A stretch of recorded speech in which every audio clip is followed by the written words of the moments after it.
नमस्कार, सलाम, आदाब। कलम चलेगी तो तावीज़ बनेगी कार्यक्रम में एक बार फिर से आप सभी दर्शकों का स्वागत है।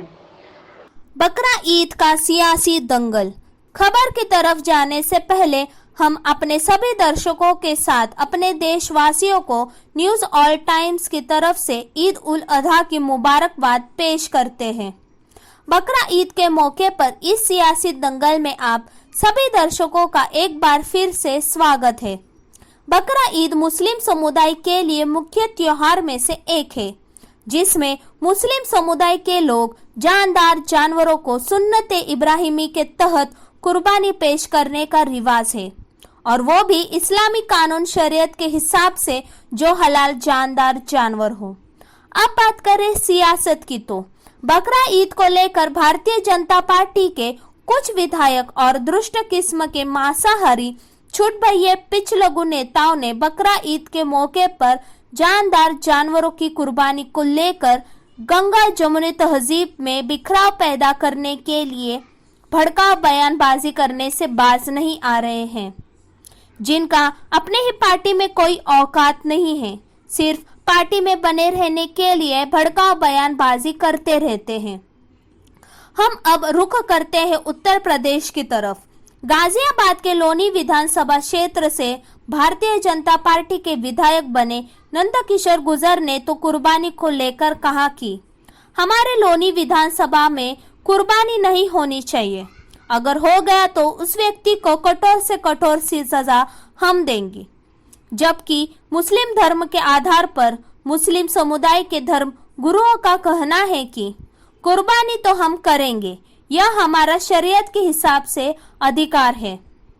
यहाँ तक कि मुस्लिम समुदाय ने सभी ग्रंथों का हवाला देते हुए कहा कि कुर्बानी से किसी भी प्रकार का किसी भी धर्म को कोई नुकसान या कहीं से किसी भी प्रकार का नुकसान की कोई बात नहीं है। अल्लाह ताला फरमाते हैं कुरान मजीद में सूरह मायदा में सूरा नंबर 5 आयत नंबर 1 में कि हमने कैटल बनाए, 4 पांव वाले जानवर बनाए जिसको आप खा सकते हैं। सिर्फ वो जानवर जिसके हमने नाम लिए उसको मत खाओ, जो आपके लिए हराम है। उसके अलावा आप सब जानवर खा सकते हैं। कुरान में लिखा है सूरह नहल में सूरा नंबर 16 आयत नंबर 5 में कि हमने आपके लिए कैटल बनाए, भेड़ बकरियां बनाए तो कि आप उसका गोश्त खा सके। कुरान में जिक्र है सूरह मोमिनीन में सूरा नंबर 23 आयत नंबर 21 में कि आप भेड़ बकरियों के गोश्त खा सकते। और कई आयतें हैं।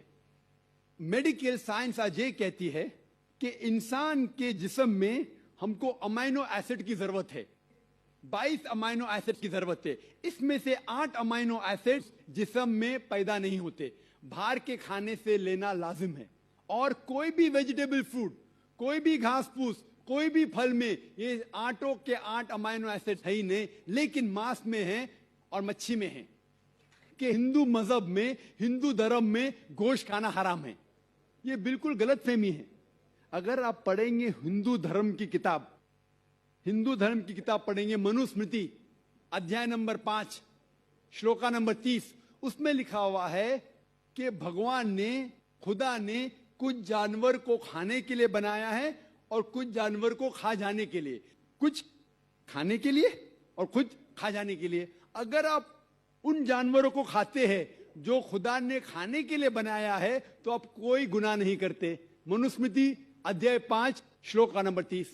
आगे आप पढ़ेंगे मनुस्मृति अध्याय 5 श्लोक का नंबर 31 में लिखा हुआ है कि अगर आप जानवर का कत्ल करते हैं पूजा के लिए तो आप कोई गुनाह नहीं कर रहे। आगे पढ़ेंगे मनुस्मृति अध्याय नंबर 5 श्लोका नंबर 39 और 40, उसमें लिखा हुआ है कि खुदा ने सैक्रिफिस्ड एनिमल बनाया है, मतलब खुसूसन कुछ जानवर बनाया है तो कि सैक्रिफाइस की जाए और उसको खा सके। अगर आप उस जानवर का कत्ल करते हैं सैक्रिफाइस के लिए और खाते हैं जो अल्लाह ताला ने, भगवान ने बनाया है, तो आप कोई गुनाह नहीं करते। ऋग्वेद में है कि आप खा सकते हैं। ऋग्वेद में यह भी लिखा है कि आप भैंस खा सकते हैं, आप गाय खा सकते हैं। महाभारत पढ़ेंगे अनुशासन पर्व चैप्टर नंबर 88, उसमें जो पांडव के सबसे बड़े भाई युधिष्ठिर, वो भीष्म से कहते हैं कि हम यज्ञ में, पूजा में क्या चीज देना चाहिए ताकि हमारे बाप दादा, हमारे पुरखों को सहूलत हो, आराम मिले, उन्हें पीस अमन मिले।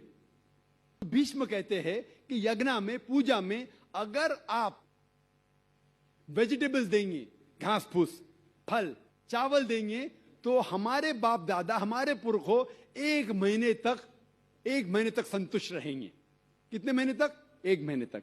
अगर आप मच्छी देंगे तो 2 महीना, अगर गोश्त देंगे तो 3 महीना, खरगोश देंगे तो 4 महीना, बकरी देंगे तो 5 महीना, सूअर देंगे तो 6 महीना, अगर परिंदा देंगे तो 7 महीना, हिरन देंगे तो 8 महीना, अगर आप भैंस देंगे तो 11 महीना, अगर गाय देंगे तो पूरे 1 साल।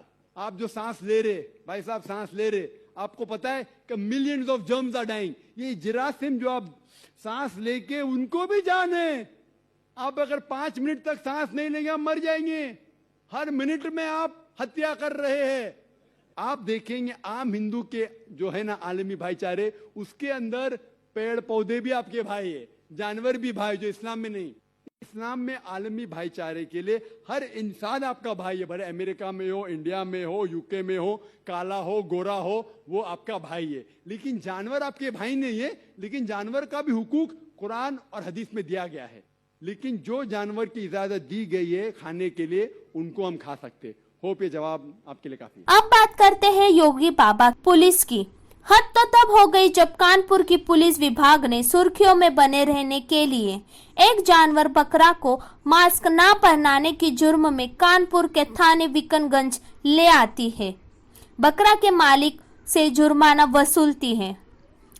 हम आपको ले चलते हैं महाराष्ट्र में। भारत की आर्थिक राजधानी मुंबई से बैठे मुख्यमंत्री माननीय उद्धव ठाकरे ने तो बयान जारी कर कहा कि बकरी ईद के मौके पर बकरी की खरीदारी ऑनलाइन कर सकते हैं। तो मुस्लिम समुदाय के लोगों ने चिंता जाहिर करते हुए कहा कि ऑनलाइन तो खरीद फरोख्त तो कर सकते हैं, किंतु ऑनलाइन खरीदारी कई सारे मुद्दों को जन्म दे रही है। बकरों की खरीदी ऑनलाइन की जाएगी।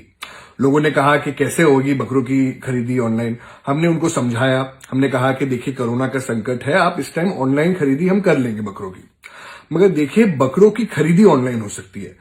बकरे तो ऑनलाइन कंप्यूटर से डाउनलोड नहीं हो सकते ना, जिसके लिए शिवसेना, कांग्रेस, राष्ट्रवादी कांग्रेस पार्टी, समाजवादी पार्टी के शीर्ष नेताओं ने सदन में चर्चा की और सभी विचारों पर आम सहमति बनी कि आपसी भाईचारा के साथ लॉकडाउन के नियमों को देखते हुए सभी कार्यक्रम शांतिपूर्ण ढंग से किया जाएगा। किंतु सदन से बाहर निकलते ही सभी वैचारिक सहमति के धज्जियां उड़ गई। नतीजा जैसे के तैसे 0 ही रहा गया। महाराष्ट्र के सभी बॉर्डर और टोल नाकों पर जबरदस्त नाकाबंदी कर दिया गया है, जिसके कारण बकरों से लादे ट्रक, गाड़ी, मोटर को पकड़ एनिमल एक्ट के तहत चालान काटना, गाड़ी सीज करना, जानवरों को अपने अंदर में ले लेना जैसे कार्यवाही शुरू हो गई है। हो रहे थे तो महाराष्ट्र के बॉर्डर में उन्हें रोका गया, बकरों को भी रोका गया, गाड़ियों को रोका गया, लोगों को रोका गया। रात भर हमें फोन आए, हमने पुलिस भाइयों से बात करने की कोशिश भी की। हमने कहा कि देखिए उनको जाने दीजिए, मगर पुलिस ने कहा कि हमारे भी हाथ बंधे हुए, हमें कोई आदेश नहीं आया ऊपर से।